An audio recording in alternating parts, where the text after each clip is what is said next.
All right, YouTube, how you doing? Welcome back to the channel. It is May 20th. Happy Saturday to everyone out there. We got a jam-packed MLB slate. We're going to jump into each and every game like we always do. We're going to go through each game. I'll give you my lean or leans on the games, but all my final plays will be in the pinned comment, and I update that throughout the day. So if you're checking right now and you see nothing, or there's only one play in there, make sure to check back a little bit later. We might have a couple more plays in there. In terms of last night, we are coming off of a winning, positive, positive night. We had the Yankees -1.5 here on the run line for plus 100, even odds over on DraftKings. We can cash that. We also had the under in that game. That one cashes. Now, they were up, I want to say, 3-2 or 2-1 or something for most of the game. They kind of come in late and win that game. I think it was 6-2 was the final score. So we had to sweat out the under late in the game just a little bit, but it allowed us to cash the Yankees on the run line. So we read that game correctly there. We also had the Cubs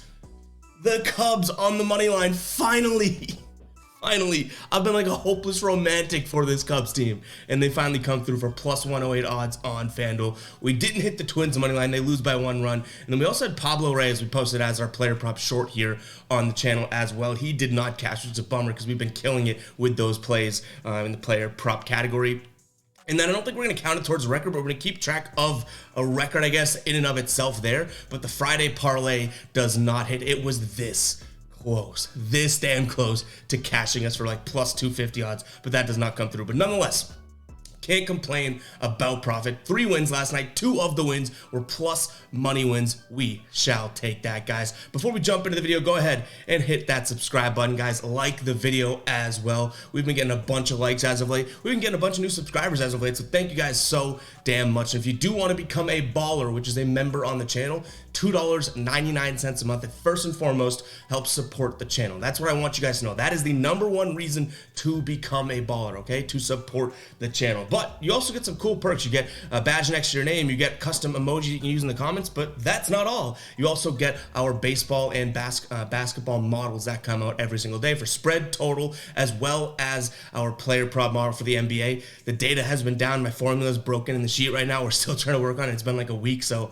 apologies there. But yeah, spread and total for the NBA, and then we have a run line, money line, and total model for the MLB as of right now, and more to come with that for sure as well. So guys, you get that Monday through Friday, and then on the weekends, if we have time, we throw it out there, but at least Monday through Friday, $2.99 a month. Definitely consider doing that. You got a join button next to the subscribe button or a link in the description. I'll also put a link for this video in the pinned comment as well. Whew. Long-winded. Let's jump into the first game. We are looking at Chicago taking on Kansas City here. On the mound for Chicago is Lucas Giolito, frozen yogurlato, taking on Lyles on the mound for the Royals here. Neither pitcher I like, but you guys know I really do not like Jordan Lyles here on the Royals side of things. Chicago are, they're heavy favorites here at -174 as of late on FanDuel here. The total sitting at 9 runs. Just like yesterday, I don't like this matchup at all. The Chicago White Sox did win it yesterday 2-0. Kopech did, I think he pitched like 8 plus innings, or just 8 innings, which is good for him, scoreless baseball there. I think that we're going to lean towards the Royals in this one, just because I think both these teams are like, nah, but I don't think this is going to be a final play, so don't even put much confidence behind it. This truly is going to stop at a lean. I'm only going to do that just because we did see that Chicago team only scored 2 runs yesterday. Lyles probably ends up letting more runs today, but so does Giolito. So I don't really like this spot for either team. I'm going to kind of skip this. I don't like the total either. 9 runs is very much like, okay, why is that at 9? Because of the pitching? That's probably what it is, but 2-0 yesterday, no reaction there. A little fishy to me, so we're going to skip this one, guys. But if anything, I lean towards Kansas City just because the odds on the Chicago side of things are way too much to eat. All right, Toronto hosting the Orioles here. Yesterday's game, Baltimore wins that one 6-2. Baltimore's now won 7 of their last 10 games. They've won 3 of their last 4, and I guess you got to give credit where it's due. They took 2 of the 4 games, I believe, against LA, the Angels, but won 2 of the last 3 games against them. If you were to break that down more into like a 3-game series, which that's what we're doing for the sake of argument here. Alex Manoah on the mound for the Blue Jays. He's 1-4 with a 5.4 ERA. And then Grayson Rodriguez on the mound for the Orioles, 2-1 with a 6.57 ERA. Last game really killed his ERA. He pitched 3 innings and let up 8 runs with 3 strikeouts and a 3.6 whip. Now, he didn't have the best of ERAs before that, but damn, that did not help it. Alex Manoah on the mound here. He's kind of cooled off. I shouldn't even say cooled off. I feel like he's been getting Like, I don't know, people seem to like Alex Manoah, and I don't necessarily get why, especially this year. Again, 1-4 with a 5.4 ERA. They've lost, or he has three straight losses, excuse me. I think there's value here on the Baltimore side of things at plus 125 on FanDuel right now. It scares me how Grayson Rodriguez kind of blew up last game against the Angels, so I'm a little weary about that, but I also do like Baltimore on the run line here at plus 1.5. Now you're paying some juice. Minus 150 is your best bet over right now at FanDuel, at MGM. Kind of skeeves me out a little bit, but I do think this is a Baltimore game. They won yesterday. I think the Bats are going to get a little hot here. In their last 5 games, they've scored at least 5 runs 4 times. So we like to see that, guys. And then we're looking at a total of 9.5 runs.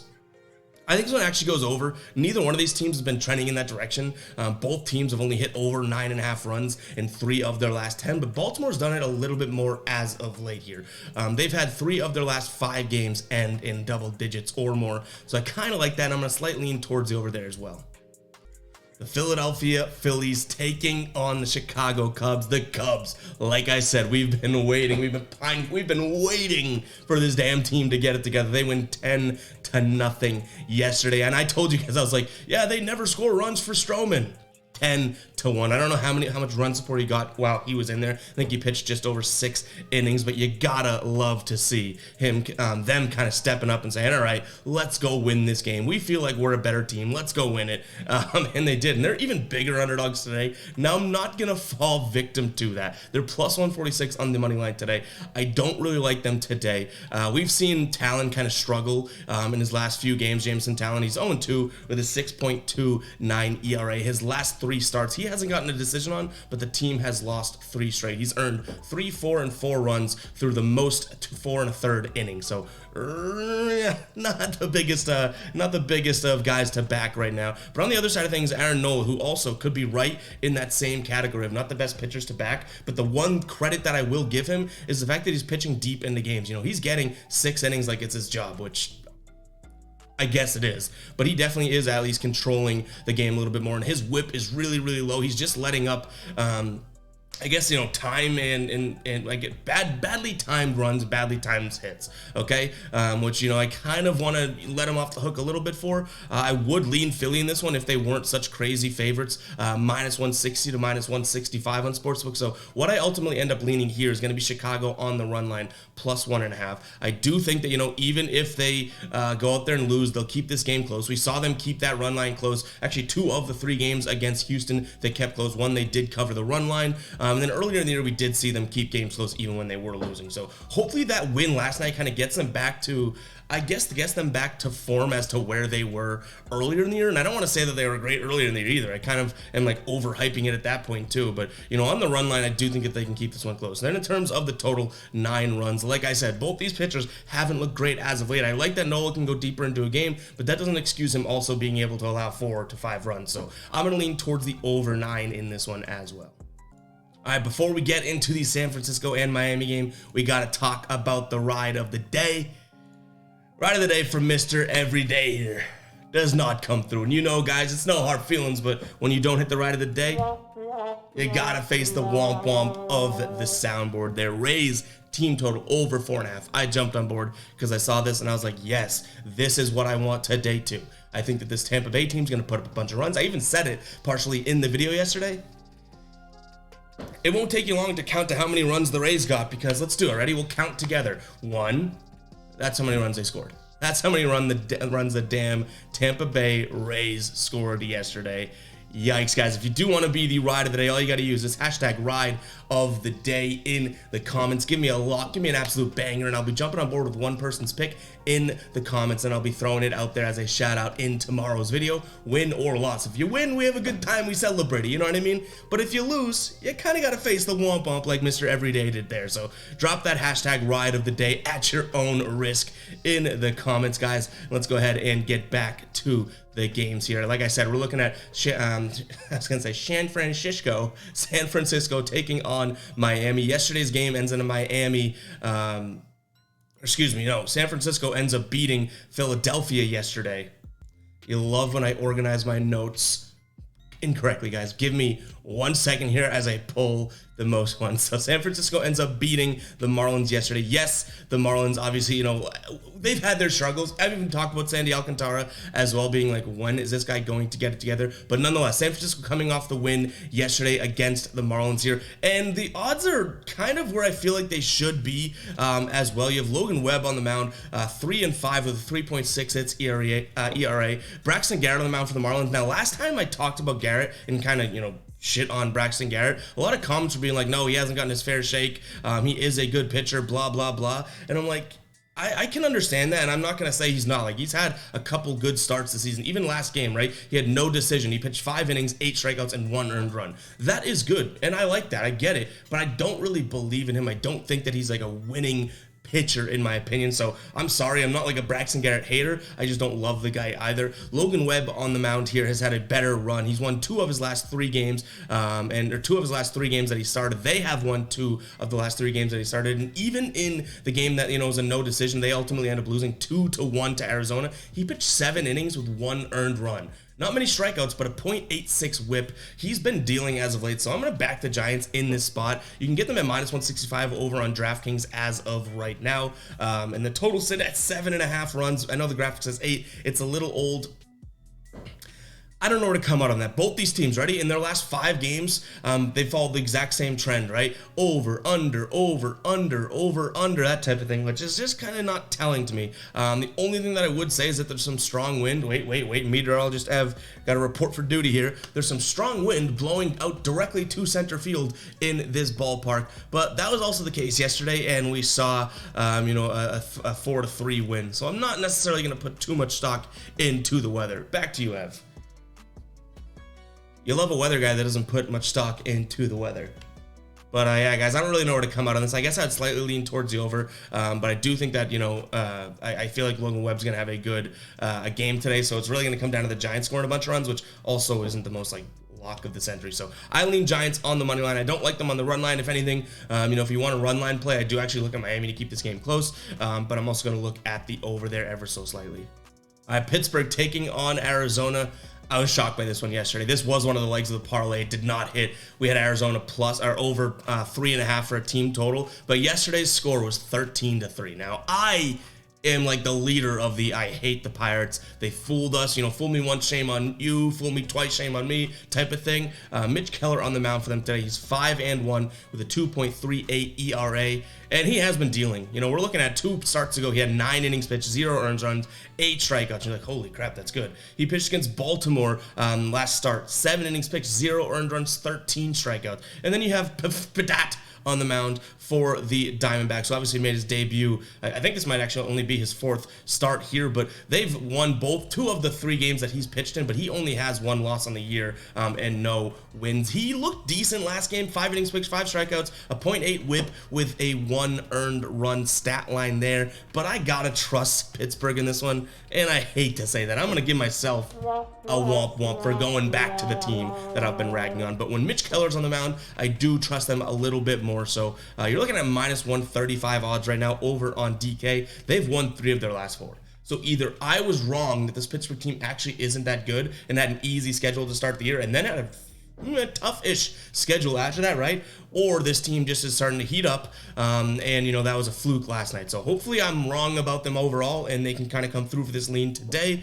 But in terms of a total 8.5 runs, it sketches me out because, if I were to get an 8.5 line, for today, which I think it was 7.5 yesterday, if I were to get an 8.5 line for today, but you would ask me yesterday, I didn't know anything about yesterday's game, I probably would have said over. So worries me a little bit. I haven't been loving the over lines that we see on this board today, but I am going to lean towards the over. I think that Pittsburgh, if their offense is starting to click, which obviously we've been talking about, their offense has stunk. They've been scoring 0 to 3 runs a game at maximum. They scored 13 yesterday.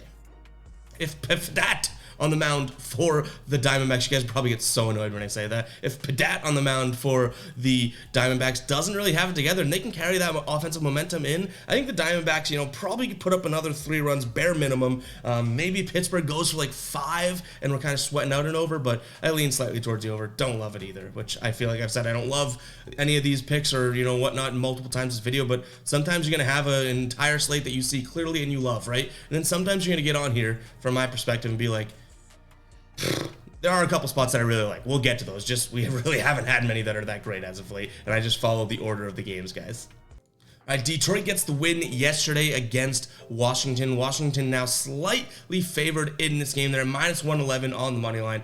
Total is sitting at 9 runs. On the mound for the Nationals today is going to be Patrick Corbin, 2-5 with a 4.65 ERA. Fado on the mound for the Tigers, 0-1 with a 4.22 ERA. In terms of Corbin, I feel like he hasn't gotten a fair shake. Like, he actually has been pitching decently. He's only let up 2 runs in each of his last 3 starts. He's pitching, you know, past the 7th inning. He's just not striking many guys out. The whip's kind of a mid-whip, you know what I mean? So he's really like that 2-5 record is kind of like, it doesn't really represent what it is. I feel like he's more of like a 500 type win-loss pitcher there. Then Fado on the mound. I don't like him. I think you could fade him every time he pitches. So we are going to lean towards Washington here on the money line. I think this Detroit team is playing better baseball, so I can first and foremost admit that, but I do think that this Tigers team, you know, I think that Washington is going to get to Fado today and probably put up a decent amount of runs. Again, yesterday we did see, you know, 6 runs in a game in which, you know, Matthew Boyd was pitching. Now we have a pitcher who I do deem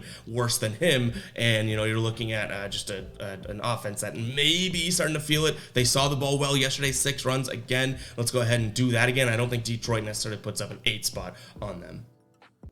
And a 9.5 total. I think this one goes over. I think, like I just said, both of these teams, you know, decent amount of runs scored yesterday. Both these teams, I feel like in the past have had bad defensive games, bad pitching games. You never know when that blow-up's going to happen. So I do think the 9.5 over is possible.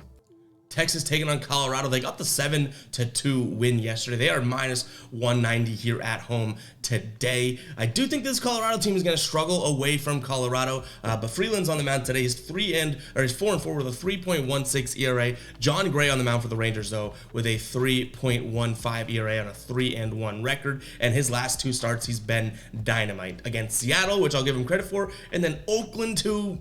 Okay, they're the Oakland A's, but either way, 7 innings pitched and then 8 innings pitched, 1 earned run and then 0 earned runs, a .57 whip and then a .63 whip, 8 strikeouts and 5 strikeouts, both getting a win. You gotta back Texas here. I like them on the run line though, because those odds are nothing that I'm gonna concern myself with at minus 190. So I'm looking at Texas here minus 1.5. Freeland, you can make the argument that he's pitching okay as well. I don't want to take, you know, his flowers away. He has been pitching well. 2 of his last 3 starts, he's gone 5 innings or more and had 0 earned runs and kept the whip below 1. So good for him. They've also won 2 of his last 3 starts, and he's got 2 wins and 1 no decision game in his last 3. So I'm not going to take away from him, but I don't really believe in this Rockies team. There's a reason why they're plus 170 on the money line here when they are on the road here as well. So I'm going to take that plus money and lean towards Texas minus 1.5. Now, a play that I really do like is going to be the over here. Even with these 2 pitchers sitting there, and I'm saying, oh my God, they've been pitching really well. 8.5 is the most recent over on FanDuel right now. Next one goes up and over. Just like yesterday, Texas can put up a decent amount of runs no matter who they're playing against. In Colorado, yes, they've had their struggles offensively, but maybe they score more than 2 runs today. I mean, you gotta, right? You don't have to, but I do think that this is a spot in which they can go out there and score. You know, I would... Give me 4 Colorado runs, and I think this over is an absolute lock. So hopefully we can get there. I hate to do it, but we can skip through this game pretty quickly. Houston is minus 300 on the money line, taking on the Athletics. JP Sears, you guys know I don't really back him ever, pitching for the Athletics. Hunter Brown, 4-1 with a 3.43 ERA on the national side of things. Maybe they're in any parlay that we throw together and whatnot. They cashed first into parlay yesterday, but yeah, I don't really like this. Maybe Houston on the run line, but even still, that's minus 140 and worse odds. So I'm not really feeling this game. Probably going to skip right past. The total's at 8.5 runs. I feel like that's a fairly fair total as well. So apologies, guys, but this isn't a game that's really interesting me today because these odds and there's not really any ROI worthy spots and valuable spots. So apologies there. Let me know if you guys have something creative on this game, but we're not really looking too much into it today.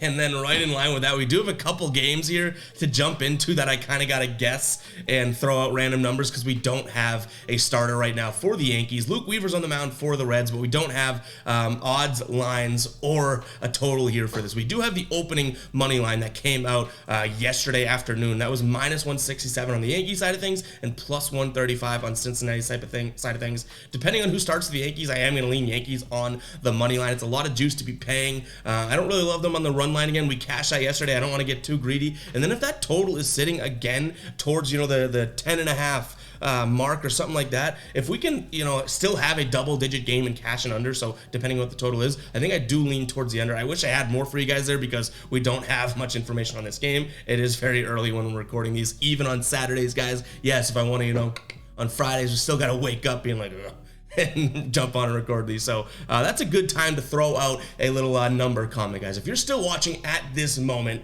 go ahead and drop a 20 in the comments. 2-0, guys. I would really appreciate it. I don't think I should do that very often. Drop 20 in the comments. That's why I know who the real ones are. And I said it in last video, and I'll say it again. It's probably annoying to you guys at this point, but I love recognizing the names, over and over again in the comments and seeing who's here every video and who's commenting these certain things. And when I do these, one of my favorite things as well is when you guys are commenting 20 and we get a bunch of comments, which is mind-blowing to me that anybody on this planet can sit there and talk to me, or listen to me talk, I should say, for 20 minutes, rambling, saying the dumbest of stuff, sometimes the smartest of stuff, but the dumbest of stuff. It really does mean the world to me. So what I do like is when someone comments 20 and then someone's like, why are y'all commenting 20? Why are there a bunch of 20s in the comments? And I'm like, yeah, I know a real one when I see one, and then I know when I see one. So yeah, guys, go ahead, comment 20 in the comments. Would really appreciate it. Let's move on to the next game here.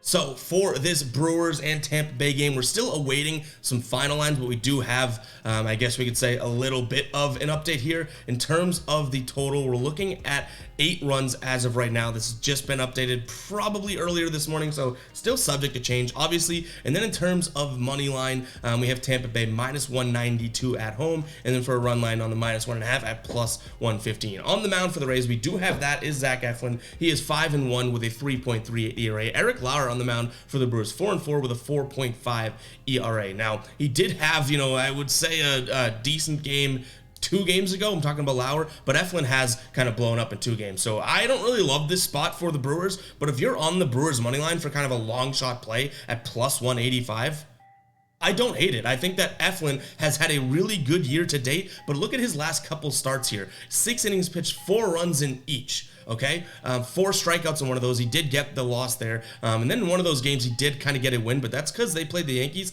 and the Tampa Bay came and scored 8 runs to the Yankees 7 runs. So reading a little bit more into that, he hadn't had the last, his month of May is kind of like, well, actually I think he started May like on May 2nd or something with a start that was really good, like double-digit strikeouts. But nonetheless, his last couple starts have been a little bit shaky, and this Brewers offense, yes, they've been inconsistent. We've seen that, like in their last 4 games here, 1 run, 3 runs, 0 runs, and 0 runs scored. I get it if you're off this pick, right? Because I'm not even going to do it myself, but I don't really hate the idea of taking a shot there because a 1-0 win yesterday for Tampa Bay doesn't tell me, hey, we're so much better than this Brewers team. It kind of tells me this was pretty close. Like, McClanahan was on the mound. I understand why the Brewers didn't score any runs. Adrian Hauser on the mound for Tampa Bay. What's your excuse for not putting up a bunch of runs? Are your bats gone cold? Who knows, right? In their last couple games, 2 runs scored and 1 run scored. So this Tampa Bay team's a little on the thin ice for me as of right now. Definitely not worth taking the near minus 200 odds on. So to ramble about something that I don't even think I'm going to take myself, just me would do that, right? But I do think that there's some value in the Brewers today. Then we're looking at a total of 8 runs. Like I said, there's no really reason why Tampa Bay didn't score those runs. And I think the Brewers offense is waiting, like they're waiting to be able to get back to scoring, the 5-8 runs that we've seen them score in the past, right? I think this could be the day that they do it if Eflin doesn't have his stuff. So if he effing doesn't have his stuff for Eflin, I do think this one could hit the over and the Brewers could actually put up a decent amount of runs here. All right, next game we're looking at had a crazy game yesterday. The Mets end up winning that one 10-9. The Mets have now won 3 straight. They took the last 2 games against Tampa Bay, right? And we just talked about Tampa Bay. They could be kind of rocky here. They won that first game of the last 3 here to 8-7, then 3-2, and then 10-9. So I liked New York on the money line today, but guess what? They haven't covered a run line in 3 straight wins. And in terms of being favorites, right? If they were to be favorites, which they are today, in their last 10 games of being favorites, they've only covered that 1 time. So this is not a run line team, even if they do win ball games here. So I like Cleveland on the run line as well. Max Scherzer's on the mound against BB.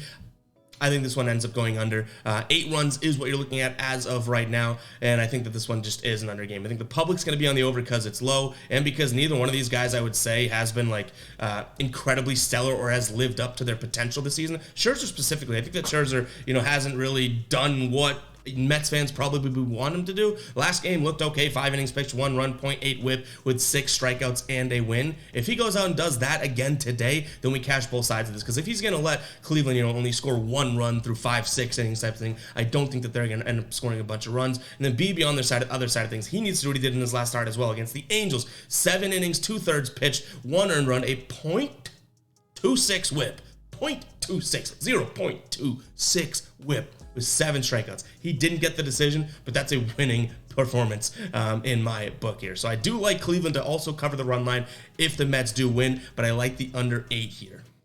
All right, guys, before we get into that next game, I want to talk to you guys about none other than my guys over at Outlier. And it really has been cool. We've been building a great relationship. They've seen a bunch of you guys sign up. They're telling me, hey, good job, Ev. Keep doing your thing. Is there anything we can change? Anything we can do? Can you work with the engineers? What do you think? Really forming a legitimate relationship with this company, which I think I'm allowed to say, I don't see any contractual obligations there. But guys, I really do only push things to you guys and promote something if I like it, if I have fun doing it, if I think it adds value, if I believe in it, or, if it's a good relationship.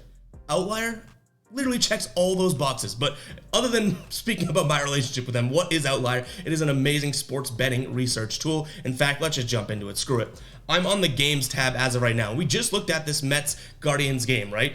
You can see where teams are trending. Like I said, the Mets, in their last 10 games, they haven't covered that as a favorite, -1.5. Well, how easily did I find that earlier? And where did I find that nugget? Great. And then I can also look into it and kind of dig into the stat even more. Look at the recent trends. Look at the lineups. Look at who's the lineup against the right-handed pitching. Look at injuries. Look at all this alternate lines, guys. It is crazy what this does. You could even look at injuries, like I said. And then some of the insights that they pull are really cool as well. 4 games when they can find the nuggets. None here. But guys, what I do also like is being able to go to this trending tab, and they do all the heavy lifting for you, like this pick right here. Mike Trout has failed to exceed 1.5 total bases in 7 of his last 8 games at home. Under 1.5 here is -140 on MGM. If we wanted to dig into it more, we could look at the stats. And ready? So he has kind of cashed you over 2 straight games. Now, it's great to see him doing it at, hitting the under here at home, but I would deter away because now I'm digging into this more, and you can see in his last 20 games, he has hit the under in 65. On the season, he's hit the under in 55. Really, really cool stuff. They also have a prop finder page, which will load right now, that you can see every single player prop that's offered for all sports going on, right? For FanDuel, MGM, Caesars, and DraftKings. And with one click of the button, guys, say we liked this pick, right? We could head in here and look at, okay, Christopher Morel, we're looking at his over 1.5 hits plus runs plus RBIs. Why don't we go ahead and click DraftKings?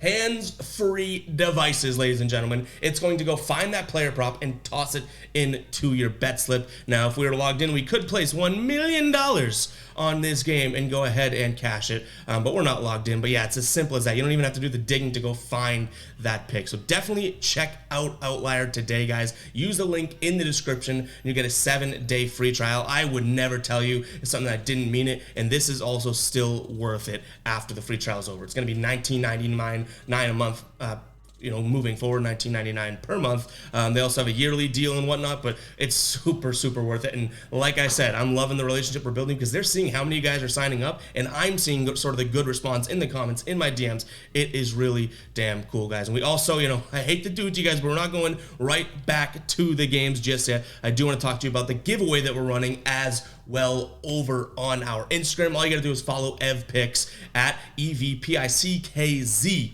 and you guys can DM me, hey, I'm enter in the jersey giveaway, and that is, you know, the way to enter. We're giving away an official NBA or MLB jersey. You get to pick the player, team, the jersey, all that good stuff, guys. We're going to probably close that, entries to that, in the next week or so. So, yeah, just want to throw those two things out there towards you. And, yeah, let's get back to the slate here. Like I said, we are looking at St. Louis taking on the Dodgers in this one here. Again, I apologize for the brief moment of interruption, but I wouldn't be pushing something or breaking up the show if I didn't think it had value. The giveaway sure as hell has value. Free to enter, super easy to enter, and then outlier, damn, does that have value. Helps me every single day. All right, we're looking at the St. Louis Cardinals taking on the Dodgers here. Dodgers coming away with a 5-0 win yesterday. I saw that coming. In terms of a total in this one, we're also looking at 9.5 runs. St. Louis, yes, they're back to being a good team. I'm going to give them their credit, and I'm not going to take that away from them. Noah Syndergaard on the mound. I don't really believe in him all that much. 1-3 with a 5.94 ERA.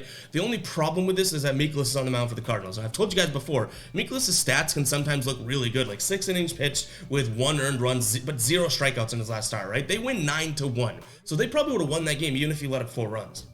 Against Chicago, who was struggling, 4 1/3 pitched, 1 earned run, but with a 1.6 whip, 7 strikeouts. He's kind of all over the map here. I would say this is a Dodgers game, but the thing that worries me, using the Outlier app as well, I can see that 81% of the public is betting Dodgers today, but 95% of the money is on St. Louis. So I think I'm going to fade my own beliefs. I definitely don't trust Syndergaard, which is good. I don't trust Mikolas, but I'm going to look at that money, follow the money, and use the analytics and say, okay, you know what? This Cardinals team is kind of hitting its stride. Prior to this game, they'd won 8 of their last 10, right? So they're playing another good team. This is probably a spot where they bounce back and win this game. Now, what was they won like 1,000,000-5 in game 1, right? So it's like they've shown that they can do it. Maybe they go out there and get the bats hot again. Yesterday, 0 runs. That has not been like them as of late. So I'm going to follow the money there, lean towards the Cardinals, even though my brain, or my heart, I should say, or big old gut is telling me to bet Dodgers. I can't ride with 81% of the public. Now, the public is right plenty.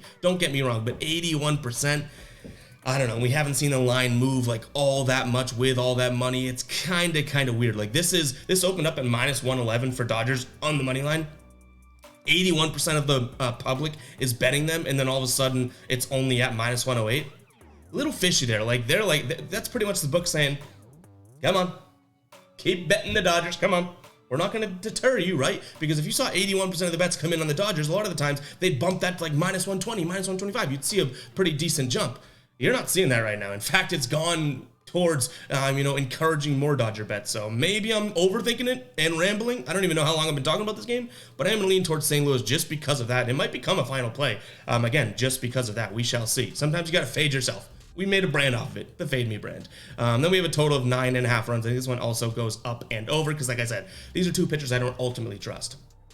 All right, we got the Braves taking the Mariners on in our third to last game of the slate here. Seattle won yesterday's game 6-2. Bryce Elder was on the mound for Seattle yesterday. Bryce Miller on the mound for the Braves. Today, we're looking at Jesse Chavez on the mound for the Braves. He's got a 2.5 ERA. Logan Gilbert on the mound for the Mariners. Another guy who is similar to Braxton Garrett in my brain that I don't just fully trust. He can't pitch or hasn't pitched that deep into games, letting up a decent amount of runs, but all of a sudden he will look very good at times. Chavez, we haven't even seen this season, so I'm going to lean towards Seattle. Like I said, I don't trust Gilbert. I don't know what that's going to come of it, but for plus 125 odds here, I do think that this is a good spot where the public's going to be like, oh, this Braves team's rocking and rolling. I love the Braves. You know, they're back to winning baseball. 3 of the last 4 they've won. They've won 2 straight. Okay, let's pump the brakes there and look at who's on the mound for them today. If you trust him, making his season debut, then fine, or season start debut, then fine. I'm okay with that, right? But if you're going to tell me that Logan Gilbert isn't more experienced or at least game ready this year, then you're kind of crazy. So whether he's pitched or not, starting a game is a lot different. You know what I mean? So I'm going to lean towards Seattle. Plus 125. Does this become a final play? I don't think so. There's a lot of question marks in this game. The total's also sitting at 9 runs, which yesterday we saw a 6-2 game with better pitchers on the mound. I'm going to lean towards the over 9 as well in this one. Keep an eye on the pin comment to see if that becomes a final play. That's probably got a better chance than either side of this game. Angels taking on the Twins, and the Twins can't get it done for us yesterday. They got Patrick Sandoval, they got Louis Varland on the mound for them today, 1-0 with a 4.3 ERA, and then Patrick Sandoval on the mound for the Angels here. Louis Varland has been pitching all right. That's as far as I'd go. Strikeout pitcher, but he's letting up a decent amount of runs, keeping that whip right around 1, which is all right. And then we're looking at Patrick Sandoval, kind of same boat here. So I don't think either one of these teams is going to have that ultimate pitcher's edge, if I'm being completely honest. And what I do think is this Minnesota team comes back from 2 straight losses. They lost their last game against the Dodgers, and then yesterday they could have won that game. I'm not taking away from what the Angels did, just like that comeback, I guess, from the Twins ends up falling short. They lose 5-4. I think they bounce back in a decent spot here. And one little nugget that I want to throw your way is in the Outlier app, which now that I've promoted to you guys, I'm referencing it more. They, 65% of the money, 64% of the money on the Angels right now, 94% of the money on the Twins. So this is a very similar where the public's looking at the Angels, and I think the public has been overrating the Angels all season long. That's been something you guys have hated that I keep saying. But 64%, the public is looking at the Angels saying they're going to win this game. And the money is saying, okay, the Twins bounce back and win. For plus money on FanDuel, I think there's a lot of value there. Then we're looking at a total of 8.5 runs. I don't think either of these pitchers is going to keep, the other team down. So I think when the pitchers come out, we're probably already looking at a potential over or 7 to 8 runs already scored in this game through a few innings. So I'm going to lean towards the over. In our last game on the slate, we got the Padres taking on the Red Sox. Chris Sale on the mound for the Sox. Musgrove on the mound for the Padres. Yesterday's game ends in favor of the Red Sox, which we kind of figured it would, right? We took them on the money line here. We didn't make it a final play, but they win that game 6-1. And Chris Sale, as bad as he has been this year, he's also had a couple good spots. So hopefully we're looking at a good spot. Last game, he only let up 1 run through 8 innings, and then the Red Sox blew up against St. Louis. They lose 3-4. He had 9 strikeouts, a 0.5 whip, 8 innings pitched, and 1 earned run, and they end up losing that game. And before that, guys, he's won 2 straight games. So you're getting Red Sox plus money here. If this is a Red Sox team that, like I said, they're going to have their peaks and they're going to have their valleys, they're starting to reach that peak again. I like the Red Sox here on the money line, plus 114. I can't imagine this Padres team scores 1 run again, and I expect the Red Sox to be able to score just as many runs as they did yesterday against Musgrove. Yes, he had a good start, 2 or 3 starts ago. I really think that he's kind of a middle-of-the-road pitcher as well, so I like over 8 runs in this one as well. And that is all I have for you guys today. I hope you guys do enjoy the videos. If you do, hit that like button, hit that subscribe button, and I'll catch you guys in the next one, all right? Peace out.